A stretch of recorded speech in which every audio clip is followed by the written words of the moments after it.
عبد الله خلف،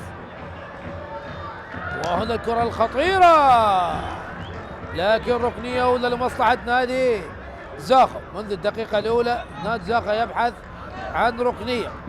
نكمل تشكيلة نادي نفط ميسان: عبد الله خلف، محمد سلام، اولاديو ماثيو، على سعد، احمد سامي، عثمان الساني. هذه التشكيلة، والآن ركنية لمصلحة نادي زاخو. ناصر محمدو على لعب الركلة الركنية. محمدو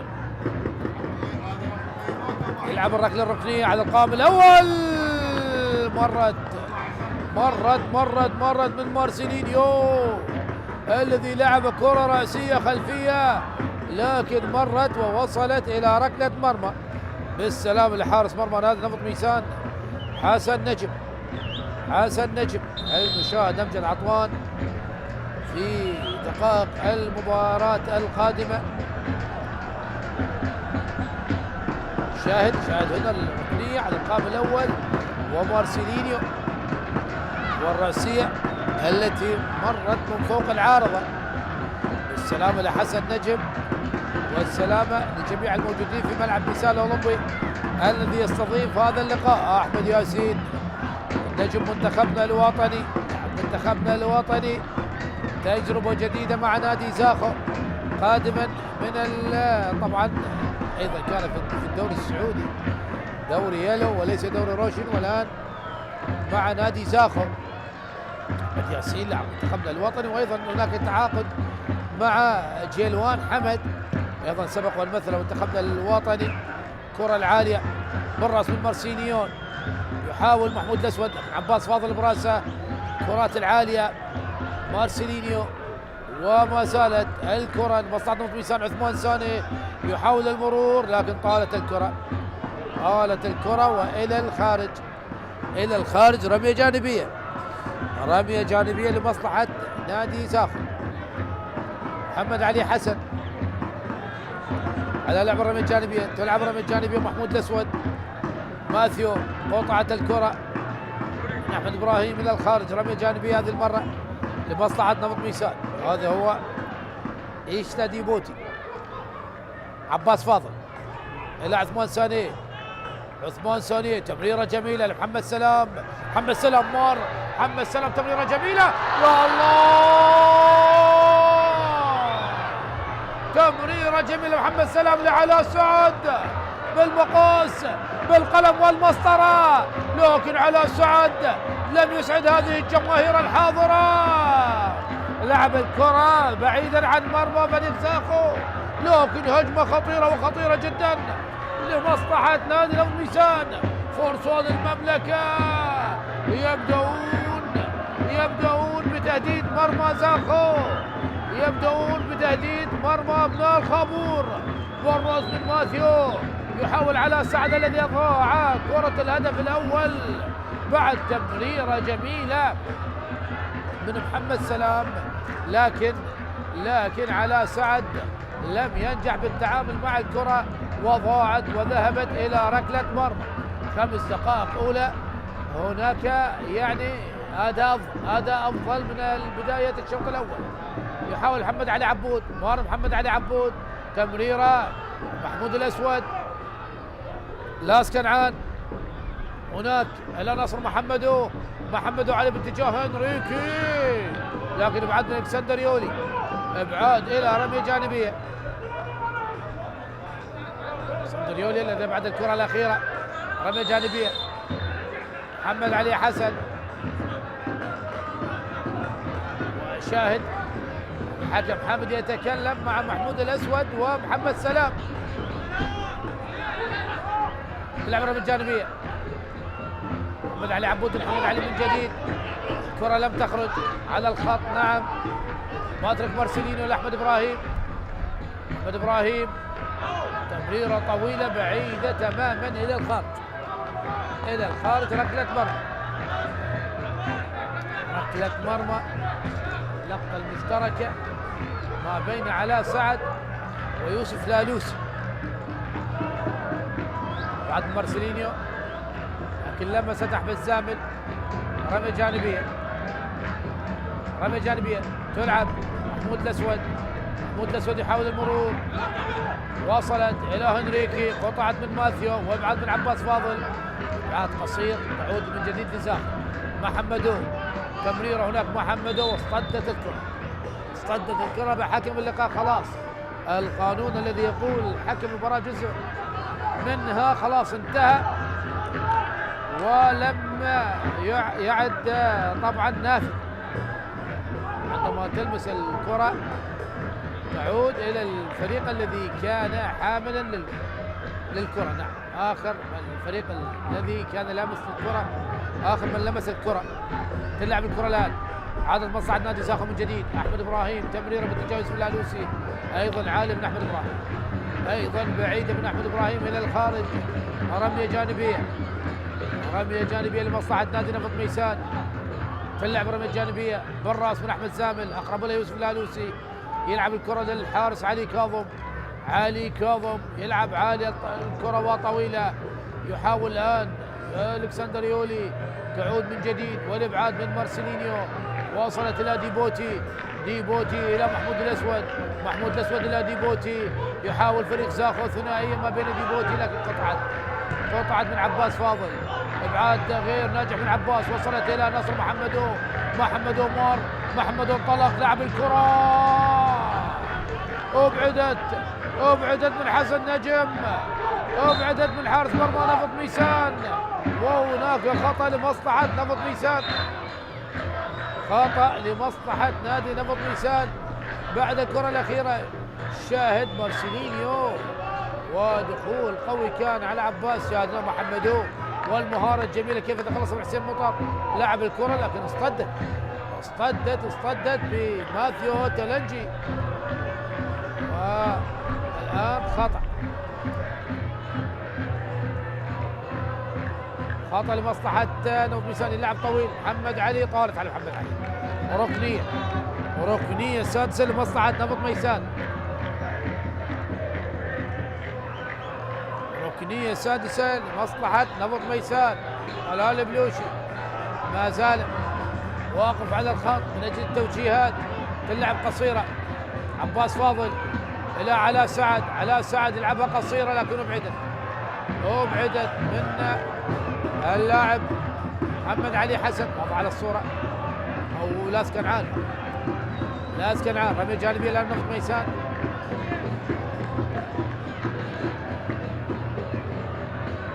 عباس فاضل على اللعب رميه جانبيه، يلعبها على طريقه الركله الركنيه هنا الراسيه والابعاد.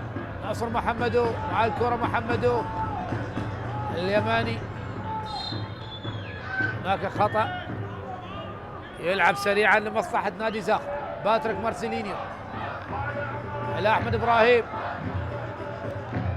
محمد علي عبود لاعب الارتكاز، محمد علي عبود تمريره لمحمود الاسود، يضغط عليه ماثيو، لكن محمود الاسود يلعب الكره للخلف الى احمد ابراهيم، الى ديبوتي الى لاس كنعان.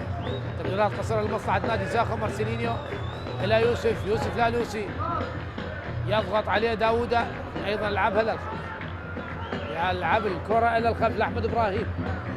صعوبات كبيره يلقاها لاعبين نادي زاخو بلعب الكره للامام، ويضطرون للعب الكره للخلف. ديبوتي، عبود يلحق بالكره، لالوسي لا يلحق بالكره الى الخارج. رميه جانبيه لمصلحه نادي نفط ميسان. ضغط على محمد علي عبود، لم يستطيع تمرير الكره بالصوره الصحيحه. عبد الله خلف، تمرير الكره من عبد الله. داوود اماميه باتجاه ساني يسيطر على الكره. ساني قبل الخروج، تلعب الكره الى علاء سعد داوود على داخل منطقه الجزاء. يا الله، مره اولى وثانيه وثالثه، اي دربكه، اي خطوره على مرمى علي كاظم. الكره ارتدت من علي كاظم ومن دفاعات زاخو في مرة أولى وثانية وثالثة. شاهد علي كاظم مرة أولى وحاول وابعدها مارسيلينيو، وعاد علي كاظم من جديد، ومن ثم الابعاد من اللاعب محمد علي حسن. اي فرصة، فرصة بسبع ارواح، فرصة بسبع ارواح، وقضى على هذه الارواح علي كاظم ودفاعات نادي زاخو. علي كاظم يتعرض الى الاصابة بعد الاستماتة والاستقتال على ابعاد هذه الكرة. كرة هدف، كرة هدف، ليس طبعا ضيعها لاعبين نادي نفط ميسان، وانما تألق علي كاظم، والذي ابعد هذه الكرات احمد ياسين ما زال يجري عمليات الاحماء. هل يدخل في الدقائق القادمة؟ لغاية الان لا علي عبد الجبار ولا طلال البلوشي وجماهير نفط ميسان بكبارهم بصغارهم يتفاعلون مع هذه الكرة. أي كرة وأي هجمة وأي فرصة. نعم كانت فرصة خطيرة جدا، لكن علي كاظم نجح بالإبعاد، ومن ثم الإبعاد من دفاعات نادي زاخو. ركنية أخرى لمصلحة نادي نفط ميسان، ركنية أخرى لمصلحة نادي نفط ميسان. ديمي داوودة يلعب الركنية على القائم الأول، والإبعاد من دفاعات زاخو من باتريك مارسيلينيو إلى الخارج. ركنية أخرى، الركنية الثامنة الآن، هذه الركنية رقم 8 لنفط ميسان. أيضا ديمي داوودة يلعب الركنية باتجاه علي كاظم، والإبعاد هذه المرة بقبضة اليد. المتابعة من ديبوتي، أو الكرة لامست عباس فاضل، وبالسلامة لعلي كاظم وللمدافع سير مطر. نعم كرة كانت هناك كرة مشتركة في اللقطة الأخيرة. هل كان الآن أمجد عطوان يتم طبعا الاستعانة بخدماته. الكرة الأخيرة ما بين شاهد محمد سلام وعلي كاظم من على خط المرمى، وحاول أحمد زامل بتسجيل الهدف. أحمد زامل ينظم السلامة، حاول تسجيل الهدف لكن لم ينجح بتسجيل الهدف. والآن تبديلات: أمجد عطوان، رمضان صديق، خروج يوسف الآلوسي ودخول رمضان صديق كمدافع يمين أكيد، وأمجد عطوان بديلا لديبوتي، لاعب مهم جدا. أمجد عطوان سبق واللعب 13 مباراة كلاعب أساسي، والآن يشترك في المباراة رقم 14 لكن كلاعب احتياط. يمتلك 8 أهداف و5 أسيست. خط أول على أمجد عطوان، بينما رمضان صديق يدخل في المباراة رقم 15 لهذا اللاعب مدافع اليمين. 14 مباراة كلاعب أساسي، وهذه المباراة رقم 15 كلاعب بديل. أمجد عطوان، والخطأ لمصلحة نادي نفط ميسان. عطوان هل يأتي بشيء جديد؟ رمضان صديق بالرأس إلى أمجد عطوان، وهناك خطأ لمصلحة أمجد عطوان. دخول قوي كان من ماثيو، على أمجد عطوان، منتخبنا الوطني، لاعب مهم جدا في نادي زاخو.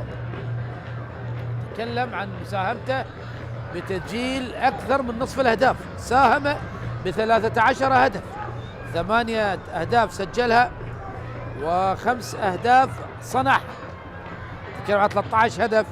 بينما جوستافو انريكي ساهم ب10 أهداف، 9 أهداف سجلها وطبعا صنع هدف.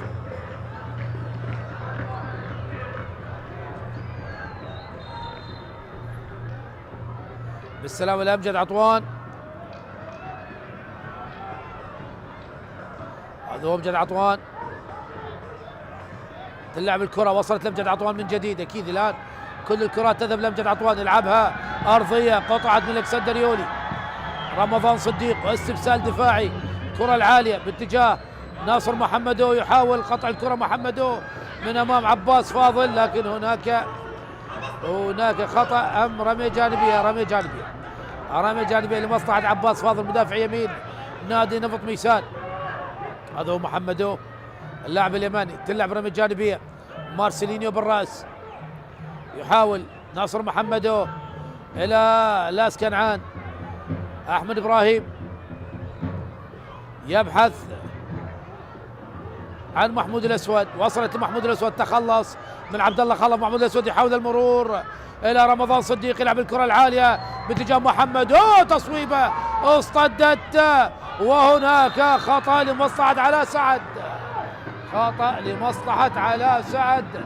كرة كادت أن تكون خطيرة لمصلحة نفط ميسان، لمصلحة زاخو على مرمى نفط ميسان، لكن الكرة اصطدمت بلاعب نادي نفط ميسان بعد تصويبة قوية كانت من ناصر محمدو.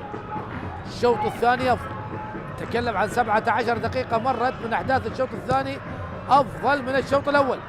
الكرة العالية تصل سهلة لعلي كاظم، لكن الخطورة لمصلحة نفط ميسان، مرة أولى من علاء سعد ومرة ثانية فرصة السبع أرواح، لكن علي كاظم تألق بصورة كبيرة.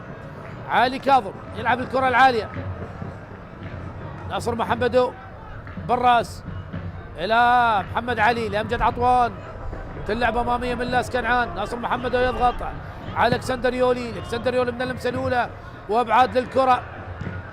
الآن الشمس شرقت، هناك إشراقة للشمس في ملعب ميسان الأولمبي في مدينة العمارة. هل مع إشراقة الشمس نشاهد الأهداف؟ نشاهد إشراقة الأهداف. تمريرة من داوود باتجاه أحمد زامل، وإبعاد من مارسيلينيو. أحمد زامل يلعبها على سعد، تصويبه مرت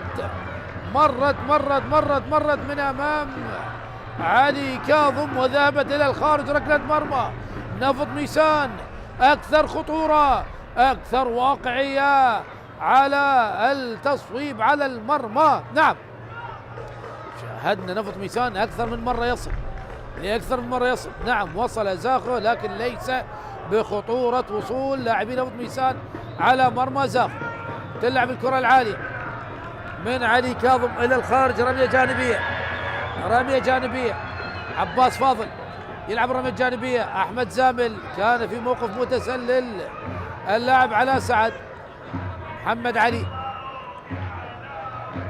علي يلعب الكرة العالية الأمامية، جاء أمجد عطوان بالرأس، وصلت محمود الأسود إلى ناصر محمدو، كرة خطيرة لمصلحة نادي زاخو، ضرب الدفاع نفط ميسان، تمريرة لم تصل لهنريكي وبصورة صحيحة، وهنا تصويبه واصطدت بحسين مطر، وتعود لمصلحة نادي زاخو. ما زالت الخطورة لزاخو، أمجد عطوان لاس كنعان، وصلت إلى محمد علي يحاول المرور، مر محمد علي لأمجد عطوان لكن قطعت من جديد، وصلت لعلاء سعد، شوط ثاني شكل ثاني، علاء سعد مرة، وهناك خطأ على محمد علي عبود، وبطاقة صفراء أولى في اللقاء على محمد علي عبود الذي سوف يغيب عن اللقاء. طبعا اللقاء القادم لزاخو مع النجف في الجولة القادمة هناك في ملعب زاخو سوف يغيب بسبب حصوله على الانذار الخامس. بطاقة خامسة لمحمد علي عبود في المباراة الثالثة عشر كلاعب أساسي. هو خطأ الآن لمصلحة نفط ميسان، بالسلامة لحسين مطر الذي أبعد كرة خطيرة كانت لمحمود الأسود لاعب السوري. الآن البلوشي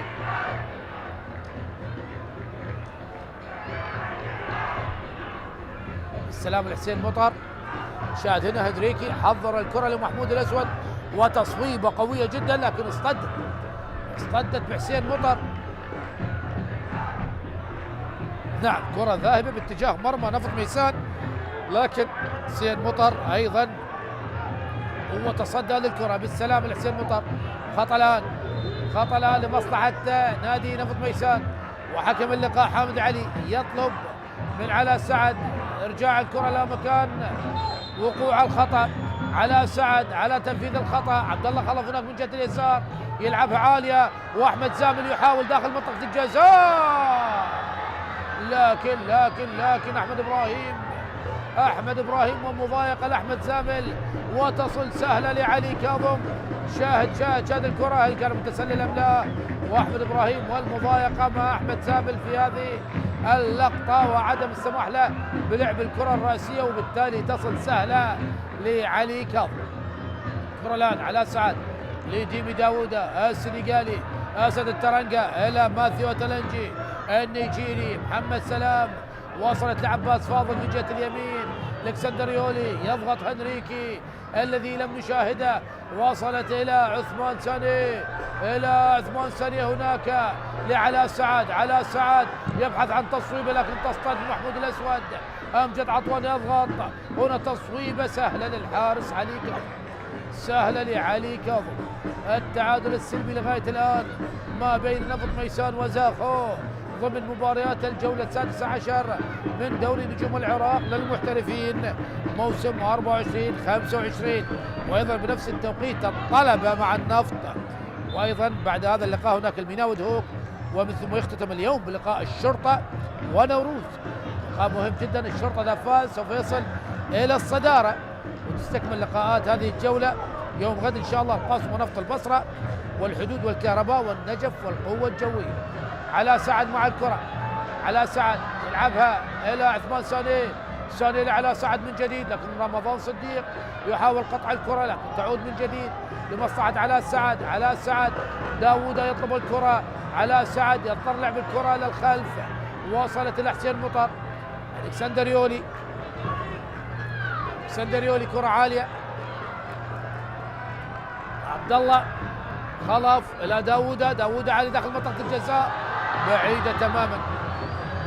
بعيدة تماما إلى الخارج. محمد سلام لاعب خط الوسط دائما ما يتقدم إلى الأمام، هل نشاهد المهاجم أوكيكي أولابي المهاجم النيجيري موجود على دكة البدلاء؟ هل نشاهد هذا المهاجم؟ ركلة مرمى الآن علي كاظم،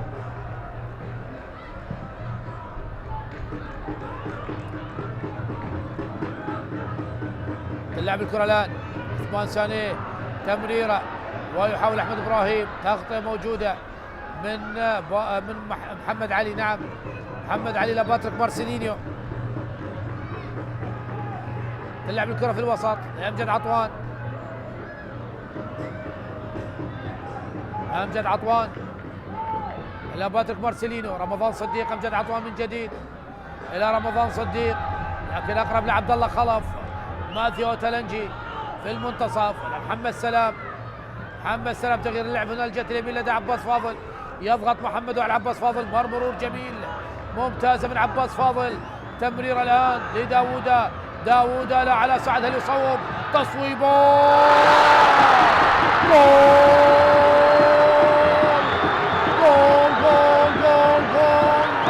على سعد، يسعد الجماهير، على سعد يفجر المدرجات بهذه القذيفة الصاروخية، يا الله، هدف جميل عن طريق على سعد، أي هدف، أي تصويبة، أي تسديدة صعبة على علي كاظم، يا الله، يسارية نارية، سكرت شباك أولاد الخابور، سكرت شباك زاخو، صعبة كانت على علي كاظم، على سعد بيسراها المفضلة، ويتقدم لنفط ميسان في الدقيقة 70، نفط ميسان يتقدم على زاخو، على سعد يسجل ثالث أهدافه، نعم لاعب مهاري جميل على سعد بعدما سجل في مرمى الشرطة، وأيضا سجل في مرمى طبعا على سعد الذي يسجل ثالث أهدافه. ممتازة جدا كانت، تصويبة جميلة جدا من علاء سعد، أي تصويبة كانت. هل هناك ردة فعل؟ أمجد عطوان يحاول، لا وجود للخطأ، لا وجود للخطأ. هل هناك يعني علاء سعد سجل في مرمى الحدود وسجل في مرمى الشرطة، والآن يسجل في مرمى زاخو. زاخو الآن يبحث عن التعديل. محمد علي عبود قطع الكرة، تمريرة أمامية لناصر محمدو. عباس فاضل الذي كان سببا رئيسيا بهذا الهدف. نعم، قطع مشوار ممتاز. هذا هو علاء سعد. تمريرة وصلت إلى داوودة، تصويبة من داوودة لكن اصطدت، عادت من جديد إلى ماثيو هناك لعبد الله خلف من جهة اليسار، يحاول الآن ضغط من أحمد إبراهيم، وهناك خطأ على أحمد إبراهيم بعد تدخل قوي على علاء سعد. شاهد دخول قوي من أحمد إبراهيم على علاء سعد، وبالتالي خطأ. تبديلات الآن، أحمد ياسين الآن يدخل بديلا لمن؟ أحمد ياسين يدخل الآن. لاس كنعان يخرج، ودخول بيار زكي بديلا للاس كنعان. أحمد ياسين يدخل الآن. تغييرات على المستوى الهجومي بالنسبة لطلال البلوشي، يبحث عن هدف التعديل، وجماهير نفط ميسان أولتراس فرسان المملكة مرت من أمام حسين مطر وذهبت إلى ركلة مرمى لمصلحة نادي زاخو. شاهد لاعبين نفط ميسان متقدمين إلى الأمام. تلعب الكرة العالية، حاولان أحمد ياسين هل يلعب كمهاجم ثاني؟ رمضان صديق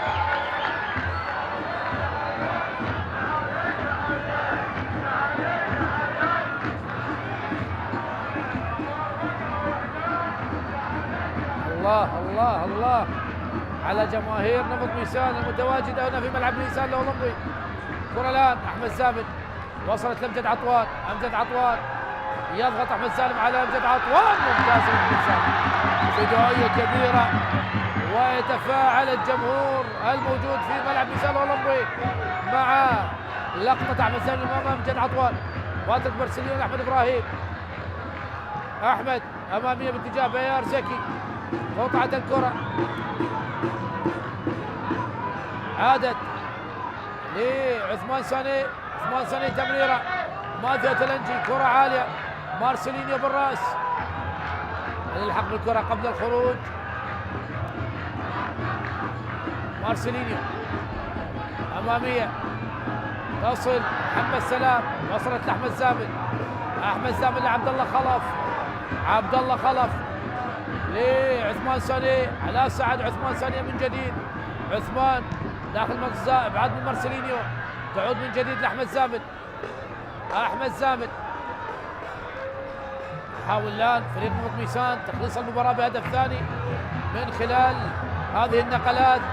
يحاول الآن داوودة يلعب الكرة العالية باتجاه عثمان ساني، يضغط عليه بيار زكي، تمريرة محمد علي عبود، قاطع الكرة، وصلت إلى عثمان ساني، لكن الحكم يقول لا وجود للخطأ قريب جدا. أحمد زامل، تمريرة لجهة اليمين، تصل لداوودة، ينطلق عباس فاضل، يا الله على التمريرة الجميلة، وعباس فاضل تقطع من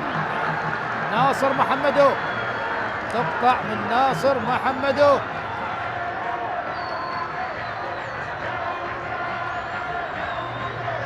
رمية جانبية الآن، ربع ساعة أخيرة على نهاية 90 دقيقة، ونفط ميسان يتقدم على زاخو بهدف على سعد الجميل.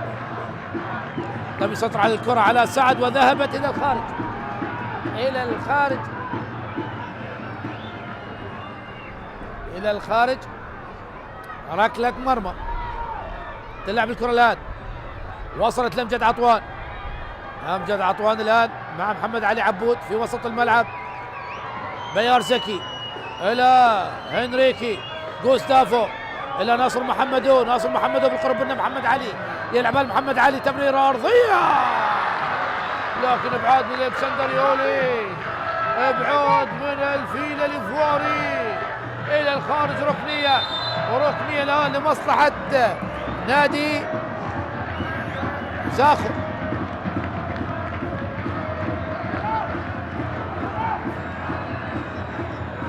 السلامه شاهد الترا السفانه، رابطه مشجعي نفض ميسان احمد زامل، هل يغادر ارضيه الملعب؟ ركنيه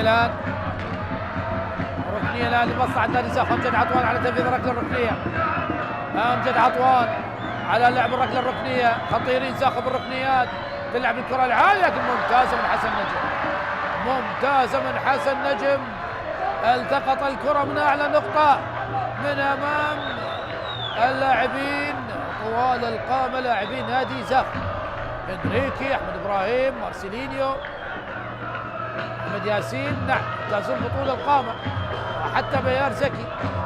تلعب الكره عاليه من حسن نجم، راسيه احمد ابراهيم، وصلت الى محمد علي عبود يلعب الكره الاماميه باتجاه احمد ياسين، استلم الكره احمد ياسين الى محمدو الى احمد ياسين من جديد، يضغط على الكسندر سولي، الضغط على الكسندر ويبعدها الى الخارج، ركنيه اخرى لمصلحه نادي زاخو بدا يضغط على نفط ميسان، امجد عطوان على تنفيذ الركله الركنيه، سعود ثنائي قلبي الدفاع، مارسيلينيو واحمد ابراهيم، تلعب ركنيه عاليه والابعاد من حسين مطر، وصلت لعلاء سعد، يضغط محمد علي عبود على علاء سعد، افتك الكره محمد علي عبود، وهناك خطا ام الكره لا وجد الخطا، والكره لم تخرج. محمد يلعب كره لعلاء سعد وخروج لعلي كاظم، وابعاد الكره من امام عثمان ساني، عبد الله خلف وباستقتال كبير، وابعاد الكره الى الخارج، رميه جانبيه لمصلحه نادي زاخو. هذه اللقطه ما بين علاء سعد ومحمد علي عبود، هذا مصلحه نادي زاخو. امجد الى مارسيلينيو احمد ابراهيم، تمرير بيار زكي، قالت وصلت الى ماثيو تلنجي. زاخو هل يتعرض الى الخساره الثالثه خارج ملعبه؟ طبعا الخساره الرابعه بالمجمل، وخسر مباراه واحده في ملعبه امام الكهرباء الجوله قبل الماضيه. كره الان امجد عطوان، احمد ياسين، تمريرات جميله من انريكي، تصل لمحمدو، عباس فاضل يضغط على محمدو، يلعب لاحمد ياسين، كره عاليه باتجاه انريكي، لكن اقرب عبد الله خلف، يمر الكره لعلاء سعد مع الكره، علاء سعد تغيير اللعب تماما من اليسار لليمين باتجاه داوودة مر من امام محمد علي، ومحمد علي يحاول من الاول والثاني، تصل الى ساني، بعيدة تماما من ساني، علي عبد الجبار، ونصل العشر دقائق الأخيرة من أعداد اللقاء ولم يغير لغاية الآن داوود، واستماته على الكرة ولعبها لساني، لكن ساني لعبها بعيدة تماما. تبديلين، علي لطيف الآن يدخل بديلا لعلاء سعد، اكيد الان يفكر بالجانب الدفاعي. هدف علاء سعد الجميل، الله على التصويبه، على القذيفه الصاروخيه في مرمى علي كاظم، في مرمى زاخو. فرسان المملكه لغايه الان هم عبروا، ابناء الخابور عبروا، اولاد زاخو بهدف علاء سعد لغايه الان 10 دقائق اخيره. خروج احمد زامل وخروج علاء سعد، دخول علي كوتي وعلي لطيف. علي كوتي المهاجم يمتلك هدفين. كرة الان لمصلحة نادي زاخو، وصلت لمصلحة نادي زاخو. مارسيلينيو باتجاه محمد علي. محمد علي يلعب الكرة لأحمد ياسين، تصويبة لكن سهلة سهلة سهلة سهلة بإحضان الحارس حسن نجم. يحاول أحمد ياسين في أولى كراته والتصويب على المرمى، لف ودار وصوب، لكن حسن نجم موجود. حسن نجم موجود، ومن حسن حظه أتت الكرة في المكان الذي كان يتواجد به.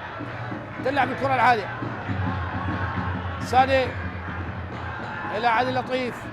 عبد الله خلف أمامية من عبد الله خلف باتجاه علي كوتي، مهاجم مشاكس علي كوتي. المباراة السادسة عشر يشترك طبعا أكثر لاعب بديل في دورينا. المباراة الثالثة عشر يشترك كلاعب بديل، وثلاث مباريات كلاعب أساسي، وسجل هدفين. اللاعب علي كوتي سجل في مرمى نفط ميسان، سجل في مباراة القاسم نفط ميسان في مرمى القاسم هدف الفوز، هدف الثلاث نقاط. وأيضا سجل في مرمى كرة الآن مصلحة نادي زاخو. يحاول فريق زاخو، وصلت لناصر محمدو يلعب الكرة. أحمد ياسين الخطير، يا الله ابعاد الكرة، وهناك ركلة جزاء، ركلة جزاء لمصلحة غوستافو هنريكي الذي يتحصل على ركلة جزاء. وعلي عبد الجبار يقول تصنع يا سيد الحكم، لكن الحكم حامد علي كونه قريب جدا من اللقطة. ماثيو دلنجي النيجيري من أمام غوستافو هنريكي هداف الفريق الذي يتحصل على ركلة جزاء. وحامد علي هل يذهب بنفسه للفار؟ هل يذهب بنفسه للفار أو يتأكد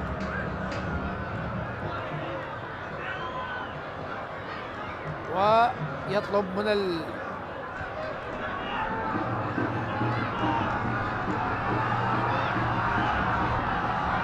الانتظار. طبعا أكيد كلام مع الفار. البرازيلي هنريكي الذي يتحصل على نعم ركلة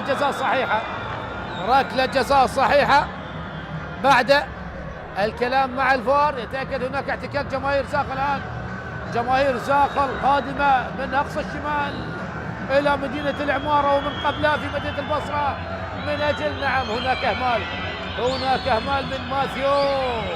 لم يلمس الكرة في هذه اللقطة، لمسها لاعب زاخو بيار زكي، ومن ثم ماثيو لمس هنريكي. أمجد عطوان المتخصص، هل يعادل رقم هنريكي من سعداف؟ أمجد عطوان أمام حسن نجم. عطوان من أجل تسجيل التعديل، عطوان من أجل التعادل. جول! هدف التعادل لزاخو. أمجد عطوان البديل يأتي بالتعديل، يعدل زاخو. أبناء الخابور يعدلون النتيجة من أمام فرسان المملكة. أمجد عطوان يسجل هدف التعادل في الدقيقة 85 ليكون هدفه التاسع. نعم، الهدف التاسع لأمجد عطوان.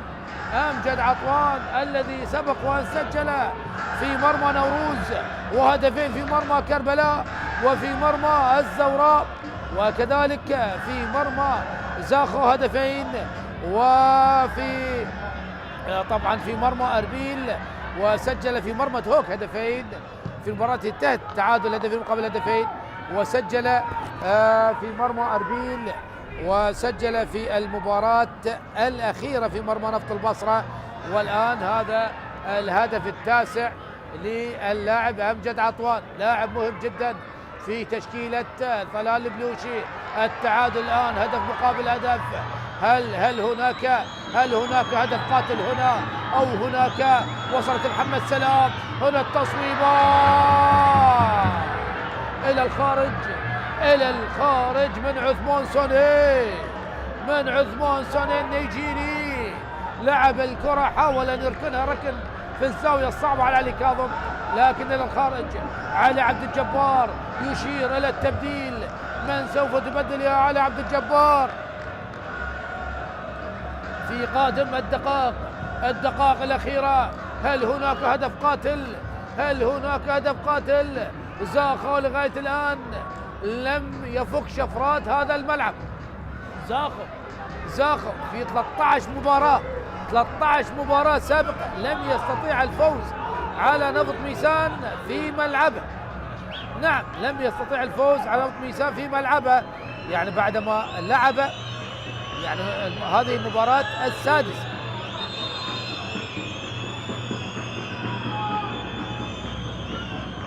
حكم حامد علي يطلب من اللاعبين، وهناك بطاقة صفراء على من؟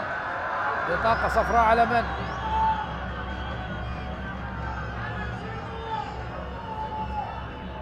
والكرة الآن داخل منطقة، هنا الإبعاد إلى رمية جانبية. 7 مباريات سابقة لزاخو في هذا الملعب لم يستطيع تحقيق الانتصار. هل يستطيع زاخو أن يحقق الانتصار أم نفط ميسان يسجل هدف ثاني، هدف قاتل؟ لمن سوف تكون النقاط الثلاث؟ أم يكتفيان بالتعادل ويكتفيان بنقطة لكل فريق؟ هناك تبديل الآن لنفط ميسان، تبديل نفط ميسان في آخر دقيقتين من عمر هذا اللقاء. خروج عثمان ساني ودخول اللاعب جعفر ناصر الآن يدخل، تلعب رمية جانبية هنا الرأسية، ورمضان صديق بالهداوة لعلي كاظم. جعفر ناصر بديل لعثمان ساني. جعفر ناصر المباراة العاشرة يشترك فيها، 6 مباريات كلاعب أساسي، والمباراة الرابعة كبديل. رمية جانبية الآن لمصلحة نادي زاخو.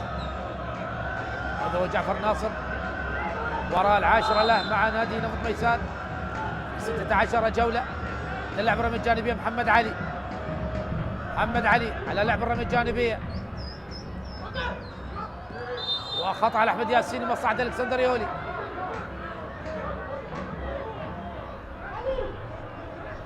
أحمد ياسين نجم منتخبنا الوطني سنوات طويلة، ويمثل منتخباتنا الوطنية، والآن هنا في دوري نجوم العراق. أكيد الآن دورينا من ضمن التوب، هنا تصويبة من داوودة. دورينا الآن ضمن التوب 100، ضمن 100 الأولى من الدوريات في العالم، تصنيفه 81 على العالم حسب يعني آخر تحديثات الاتحاد الدولي للإحصاء. تقدم 14 مركز. أكيد دورينا الأداء أفضل من المواسم السابقة، أيضا حضور جماهيري ممتاز جدا. محمد سلام إلى الخارج، رمية جانبية تلعب من محمد علي، قطعة الكرة كوتي يحاول يضغط عليها محمد علي عبود، وهنا لعب الكرة الأمامية أحمد إبراهيم لمحمد علي، تصل لناصر محمدو.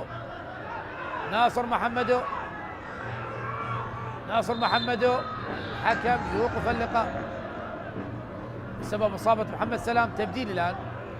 تبديل الآن لنادي زاخو. شفان جميل بديلا لمن؟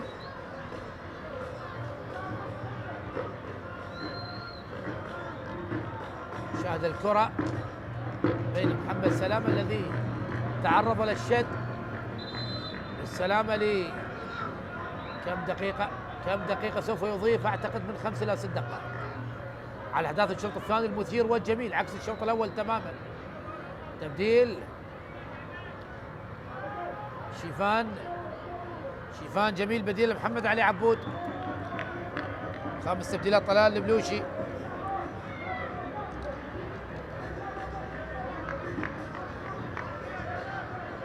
شوفان جميل بديل محمد علي عبود. الدقيقة الأولى الوقت المحتسب بدا عن الضائع. كرة على الكسندر يولي بالراس إلى عباس فاضل. عباس فاضل وتشتيت للكرة بالراس من شفان، عادت لعبد الله. عبد الله خلف. عبد الله يحاول المرور، مر عبد الله من امامه امجد عطوان صاحب هدف التعادل. عبد الله ما زال يحتفظ بالكرة، قريب منه بيار زكي. عبد الله اي مشوار، تمريرة جميلة يحاول الان علي لطيف تصويبه في الزاوية البعيدة، لكن علي كاظم مسك الكرة، لم يكتفي بإبعادها وإنما مسك الكرة. 5 دقائق كوقت مضاف فوق أحداث الشوط الثاني. حاول لعب الكرة على الزاوية البعيدة، لكن علي كاظم وابعاد للكرة. خطأ الآن لأحمد ياسين، خطأ لمصلحة نادي زاخو. الآن تبديل أوكيكي الآن. شاهد لقطة المشتركة، دخول قوي جدا من حسين مطر على أحمد ياسين. نعم دخول متهور من حسين مطر على أحمد ياسين. أوكيكي الآن بديلا لمن؟ بديلا لمحمد سلام. أوكيكي بديل لمحمد سلام.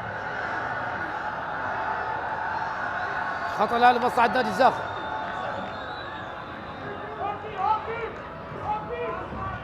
كيكي الذي يمتلك هدفين في مرمى النجف وكذلك في مرمى الكهرباء.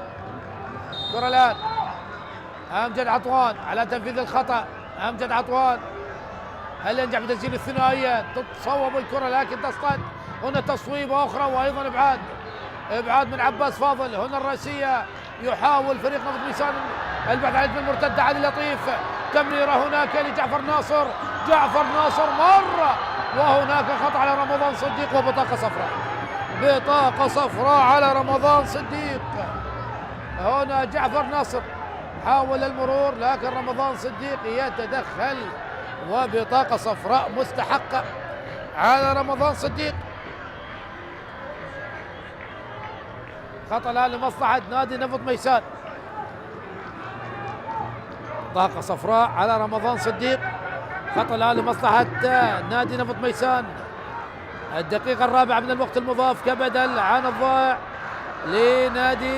لهذا اللقاء. نادي نفط ميسان هل ينجح بتسجيل الهدف القاتل، الهدف الثاني عن طريق الكرة الثابتة. حصل على العديد من الكرات الثابتة لكن لم تستثمر. هل تستثمر هذه الكرة العالية والابعاد؟ يحاول أوكيكي مع الكرة داخل المنطقة. هناك خطأ على أوكيكي النيجيري، يشترك في المباراة السادسة عشر 12 مباراة كلاعب أساسي، وهذه المباراة الرابعة كبديل. طلال البلوشي بهذه النقطة يصل نادي زاخو إلى النقطة رقم 29 ويكون في المركز الثالث مؤقت بانتظار مباراة النجف والقوة الجوية، بينما نفط ميسان يصل للنقطة 23 لكن يبقى في المركز التاسع. هذه النقطة بالنسبة للفريقين نقطة عادلة ما بين الفريقين، يعني عطفا على الأداء في هذا اللقاء.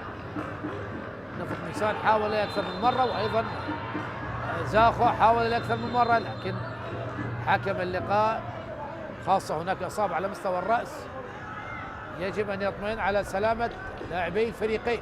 الكرة المشتركة ما بين علي لطيف وبيار زكي.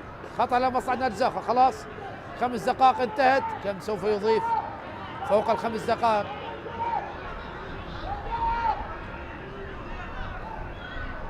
أحمد إبراهيم